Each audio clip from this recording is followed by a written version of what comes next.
अस्सलाम वालेकुम वरहमतुल्लाहि वबरकातुहू। अज़ीज़ तलबा, हमने सबक नंबर 14 बैंक और मुफ़र्रद सूद के बारे में आपको पिछले वीडियो में मालूमात दी थी। इस वीडियो में हम उसी सबक के मश्क़ी सेट नंबर 35 के सवालात हल करने जा रहे हैं। पहला सवाल है, 10% फ़ी साल की शरह से 6000 रुपये का एक साल का सूद कितना होगा।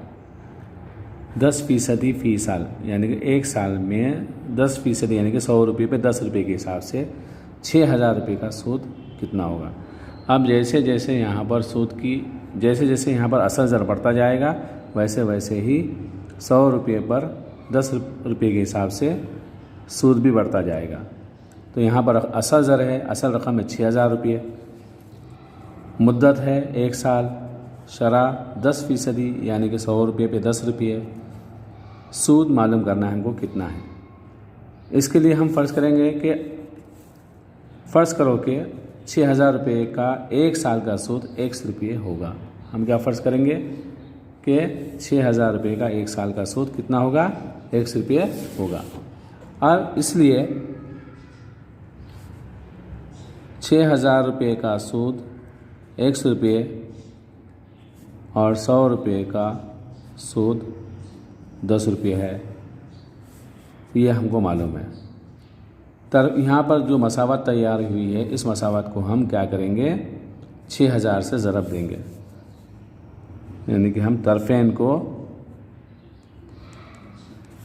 6000 से ज़रब किया। इसलिए तरफ़ैन का मतलब 100/6000 और 10/100 दोनों को 6000 से ज़रब करेंगे। 100/6000 को भी ज़रब करेंगे 6000 से और 10/100 को भी ज़रब करेंगे 6000 से। ये 6000 कट गया तो यहाँ बाकी बचा x मसावी है 10/100 ज़रब 6000। ये 100 के 2 सिफ़र और ये 6000 के 2 सिफ़र कट गए तो यहाँ बाकी बचा, इसलिए x मसावी है 10 ज़रब और ये 60। 10 की और 60 की हमने ज़रब किए तो जवाब आया, इसलिए x मसावी है 10 सिफ़र सिफ़र 10 छक्के 60, 600। x मसावी है 10/100 ज़रब 6000 बचा था। यहाँ पर 100 के 2 सिफ़र, 6000 के 2 सिफ़र कट हो गए तो यहाँ 10 ज़रब 60 बाकी बचा। 10 ज़रब 60 की ज़रब किए तो x मसावी है 600, जवाब आया। तो यहाँ पर सवाल है हमको कि एक साल का सूद कितना होगा, तो हम यहाँ जवाब लिखेंगे एक साल का सूद 600 रुपये होगा। इस तरह ये हमको पहले सवाल का जवाब हासिल हुआ। सवाल नंबर 2 है, रमीज़ ने 8650 रुपये 6% फ़ी साल की शरह से एक साल के लिए बैंक में जमा रखे, तो बताइए एक साल बाद रमीज़ को कुल कितने रुपये मिलेंगे। रमीज़ ने 8650 रुपये उसके पास थे, वो 8650 रुपये को उसने क्या किया, एक साल के लिए बैंक में जमा रखे और उसकी शरह थी 6% फ़ी साल यानी कि 100 रुपये पे 6 रुपये के हिसाब से। तो उसका 8650 रुपये जो उसने जमा किया था, उसको आखिर में बैंक कितने रुपये वापस देगी, यानी कि असल रकम भी मिलेगी इसको और सूद भी उसको वापस मिलेगा, यानी कि सूद और असल रकम दोनों मिलाकर उसको आखिर में कितनी रकम मिलेगी हमको मालूम करना है। तो सबसे पहले तो हम मालूम करेंगे कि उसको सूद कितना, असल रकम तो हमको मालूम है, अब हमको मालूम करना है कि सूद कितना है।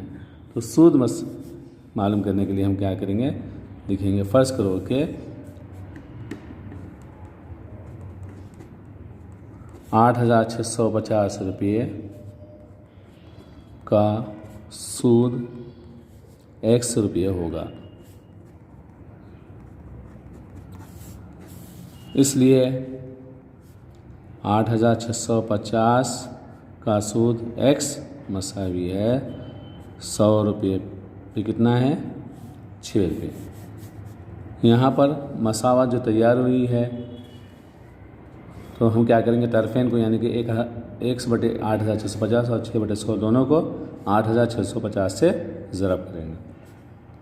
इसलिए यहाँ लिखेंगे हम तरफ़ैन को 8650 से ज़रब किया इसलिए x बटे 8650 ज़रब 8650 मसावी है 6 बटे 100 ज़रब 8650।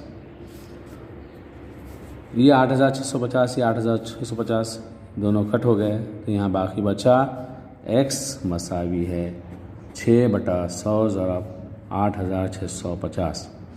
इसका एक सिफर कट गया, x का एक सिफर कट गया। अब यहाँ पर यह जो 10 है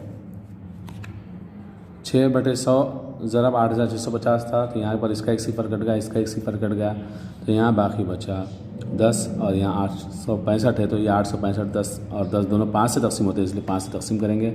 5 दूनी 10, 5 एक का 5, 3 बाकी बचा, इसके दाई में आया 36वां, 5 सत्ते 35, 1 बचा, इसके दाई में आया 15, 5 तिया 15।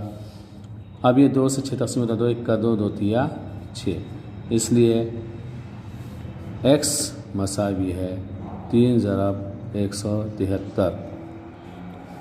इसलिए x मसावी है 3 तिया 9, 3 सत्ते 21 का एक हासिल किया है 2, 3 1 का 3 और 2 5, 3 तिया 9, 3 सत्ते 21 का एक हासिल किया है 2, 3 1 का 3 और 2 5, 519 रुपये ये हुआ सूद।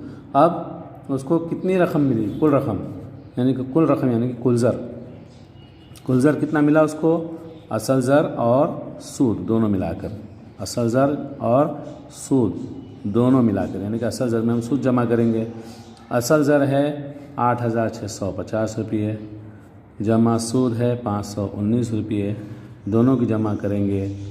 इकाई के 9 में इकाई का सिफर मिला है 9, दाई के 1 में दाई का 5 मिला है 6, सैकड़े के 5 में सैकड़े का 6 मिला है 11, 11 का 1 हासिल आया 1, यहाँ हज़ार में कुछ नहीं है 1 और ये 8 9, 9169 रुपये। तो सवाल है कि 1 साल बाद रमीज़ को कुल कितने रुपये मिलेंगे? तो हम यहाँ जवाब लिखेंगे 1 साल बाद